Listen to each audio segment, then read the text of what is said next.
Salut! Dans cette vidéo de bivouac, j'ai utilisé un module couchage un petit peu différent de ce que je fais d'habitude. C'est-à-dire qu'à la place de prendre mon sac de couchage, j'ai pris deux éléments qui prennent vraiment pas beaucoup de place dans le sac à dos et qui pèsent vraiment pas grand-chose.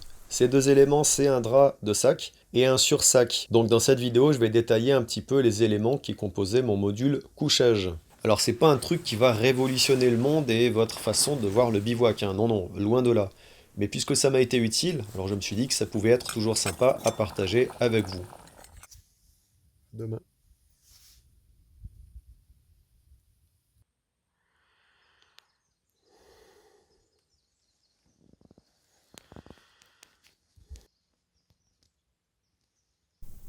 Petite présentation de mon module couchage. Et je ne vais pas faire un retour d'expérience encore, puisqu'il y a deux équipements que je ne connais pas encore vraiment très bien.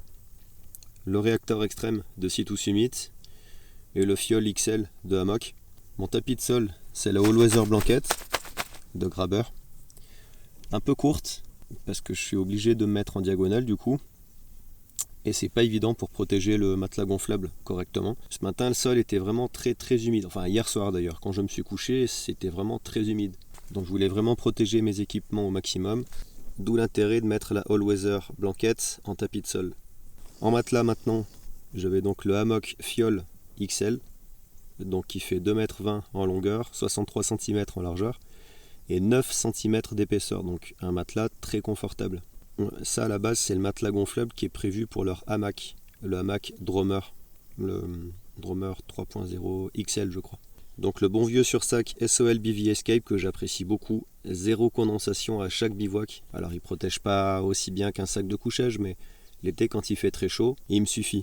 Ensuite le Sea2 Summit Thermolite Réacteur Extrême. En fait ça permet d'avoir chaud quand tu rentres dans ton sac de couchage. Parce que le sac de couchage ne produit pas de chaleur. Il te renvoie ta chaleur corporelle. Et donc ce drap de sac, en espèce de tissu un peu synthétique, je pensais que c'était de la polaire à la base, mais non, c'est un tissu synthétique, mais ça te donne un petit peu chaud tout de suite quand tu rentres dans ton sac de couchage.